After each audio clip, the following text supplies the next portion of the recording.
Terima kasih. Assalamualaikum warahmatullahi wabarakatuh.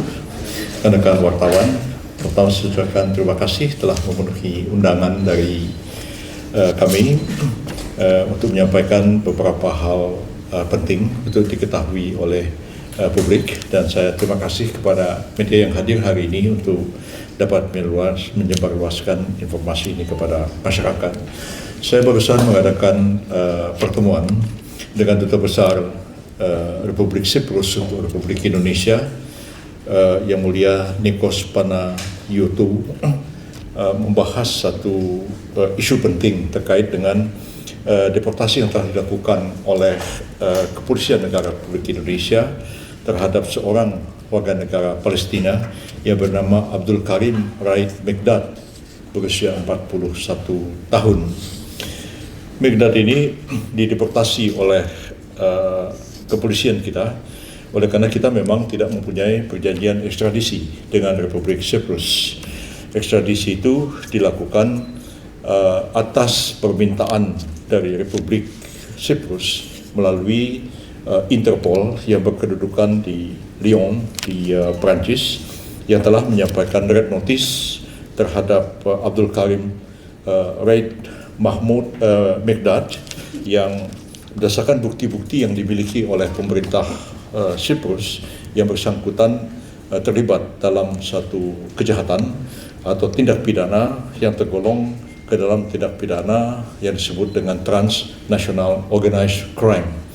Jadi tindak pidana lintas negara yang terorganisir, dan pemerintah Siprus telah mempunyai bukti-bukti permulaan yang cukup, saksi-saksi, alat bukti dikumpulkan oleh mereka di sana, dan kemudian kepolisian Siprus juga telah menetapkan yang bersangkutan sebagai tersangka dalam tindak pidana yang diduga dilaksanakan di Siprus itu. Oleh karena dan telah menangkap 2 orang di Siprus, tapi 2 orang keluar dari wilayah Siprus, dan salah satunya diketahui oleh pihak kepolisian Siprus berada di Indonesia. Dan memang sudah terjadi komunikasi antara kepolisian Siprus dengan kepolisian Indonesia itu sejak tanggal 21 Mei tahun 2026 yang lalu. Saya ulangi, tanggal 21 Mei 2026 yang lalu.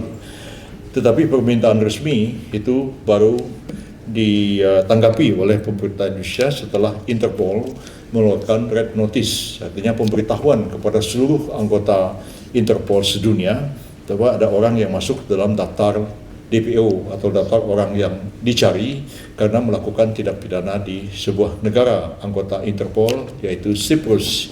Dan berdasarkan statuta dari Interpol bahwa setelah dia menyampaikan permintaan kepada Interpol untuk melakukan red notice, itu harus disertai dengan bukti-bukti yang cukup dan diverifikasi oleh Interpol. Kalau Interpol merasa beralasan, akan dipenuhi. Kalau tidak beralasan hukum, maka Interpol akan menolak untuk menerbitkan red notice itu. Ada 4 hal yang harus dipertimbangkan untuk menerima atau menolak. Ialah pertama, apakah itu terkait dengan masalah agama, kedua terkait dengan masalah HAM, 3 terkait dengan masalah politik, yang paling penting 3 hal itu. Jadi kalau memang terkait dengan hal-hal ini, maka kemungkinan besar Interpol akan menolak untuk menerbitkan red notice. Tapi setelah dipelajari Interpol bahwa kasus yang diduga dilakukan oleh Abdul Karim Mekdad ini adalah kasus kriminal atau pidana murni yang tidak terkait dengan masalah agama, masalah politik, atau masalah HAM bagi yang bersangkutan. Dan karena dikeluarkan red notice itu, maka pemerintah Indonesia dalam hal ini Interpol menanggapi dengan segera, dan red notice itu dikeluarkan tanggal 17 Juli, lalu kemudian tanggal 18 Kamis tanggal 16 Juli, lalu kemudian tanggal 17 Juli itu deportasi ke Siprus, dan pemerintah Siprus mengirim pesawat untuk menjemput yang bersangkutan di bawah pengawalan dari pihak kepolisian Siprus, dan dilakukan serah terima di Jakarta. Dan sekarang Abdul Karim Mekdad itu sudah berada di wilayah Republik Siprus. Kemudian kami juga memantau perkembangan media sosial maupun media konvensional terhadap pemberitaan terhadap kasus deportasi Abdul Karim Praet Mikdad ini.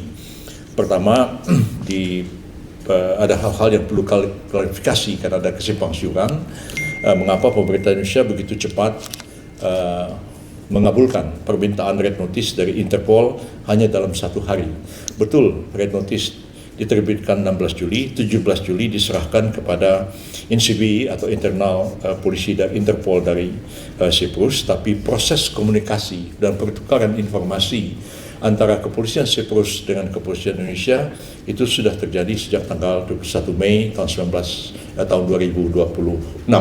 Jadi sudah cukup lama prosesnya itu dilakukan, dan ketika dilakukan penangkapan, ya kemudian langsung diserahkan kepada kepolisian Siprus pada tanggal 17 Juli tahun 2026 yang lalu. Yang kedua adalah adanya hal-hal yang masih simpang siur, ya, yang mengatakan bahwa Abdul Karim Mikdad ini adalah seorang ulama, dan ada opini-opini yang berkembang bahwa pemerintah Indonesia menangkap dan mendeportasi seorang ulama Palestina. Saya sudah berkomunikasi dengan Duta Besar Palestina kemarin untuk memastikan yang bersangkutan, dan berdasarkan data yang kami miliki dari data paspor dan lain-lain, Abdul Karim Mikdad ini berusia 41 tahun sekarang, dan dapat dipastikan bahwa beliau bukanlah seorang ulama seperti yang kita pahami di sini. Yang kedua, ada juga berita yang simpang siur bahwa Abdul Karim Praet Mikdad ini adalah seorang aktivis kemanusiaan di Gaza. Ya, kami sudah dapat memastikan bahwa yang bersangkutan sudah 3 tahun terakhir berada di Indonesia, tapi sering juga keluar masuk ke negara-negara lain, dan tidak kita dapat menunjukkan bukti bahwa yang bersangkutan adalah aktivis kemanusiaan di jalur Gaza seperti opini yang berkembang di tengah-tengah masyarakat. Yang ketiga, ini yang sangat krusial, ya. Ada berita-berita yang simpang siur, dan ini sudah berkembang di dalam maupun di luar negeri, bahwa Abdul Karim Mikdad ini setelah dideportasi ke Siprus, selanjutnya akan diserahkan kepada pemerintah Israel. Ya, ini berita yang sangat sensitif, ya, dan ada yang harus dijelaskan kepada publik.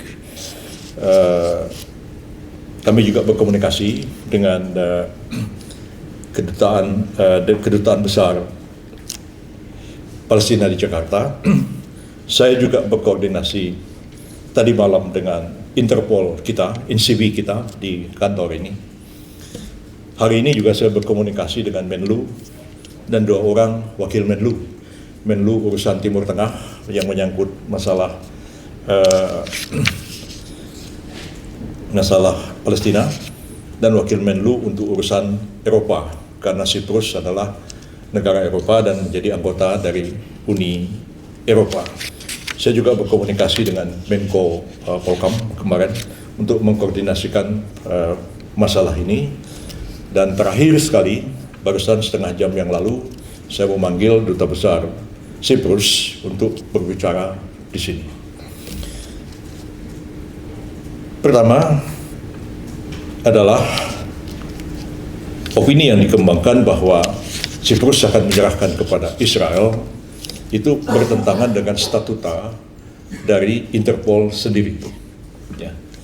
Indonesia sudah menjadi anggota Interpol sejak tahun 1956 sampai hari ini, dan sebagian besar negara-negara di dunia ini menjadi anggota Interpol.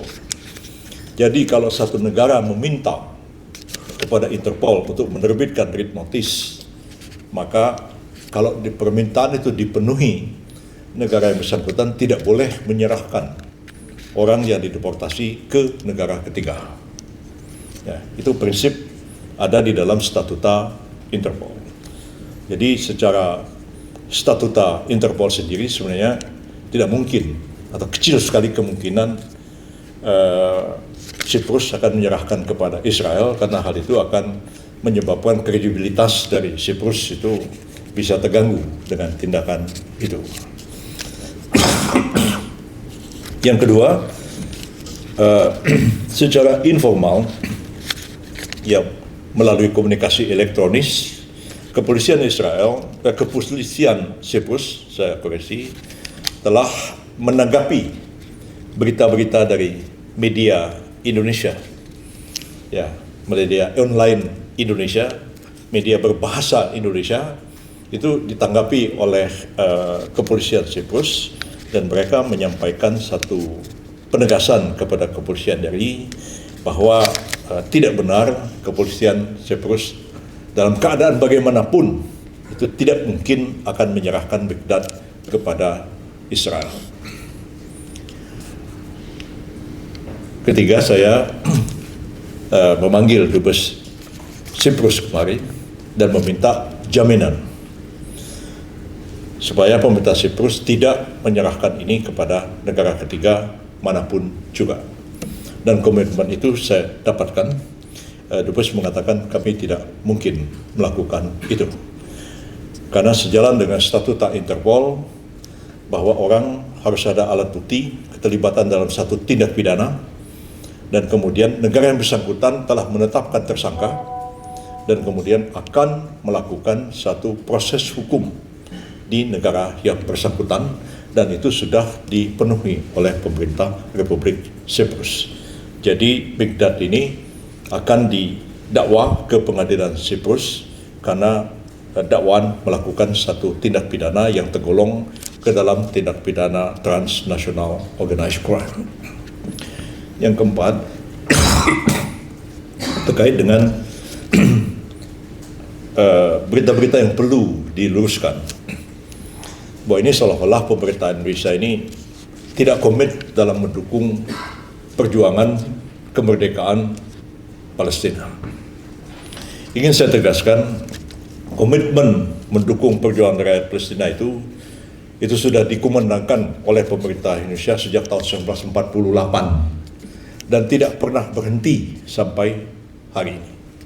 Terus kita akan berjuang segala cara yang mungkin untuk membantu kemerdekaan rakyat dan pembentukan negara Palestina. Kasus yang terjadi dengan Abdul Karim Baghdad ini adalah kasus individual. Seorang warga negara Palestina terlibat kejahatan di negara lain, Siprus minta Interpol ditangkap, diserahkan, ini dalam rangka penegakan hukum. Ya. Dan penegakan hukum ini sama sekali tidak akan mengganggu komitmen pemerintah Indonesia dalam mendukung kemerdekaan Palestina. Jadi kami ingin menjelaskan supaya jangan dicampur adukan antara urusan individu dengan urusan negara, komitmen pendukung kemerdekaan Palestina. Jadi pemerintah RI di bawah kepemimpinan Presiden Prabowo Subianto tegas komitmen untuk mendukung kemerdekaan Palestina, tidak pernah berkurang sedikit pun juga.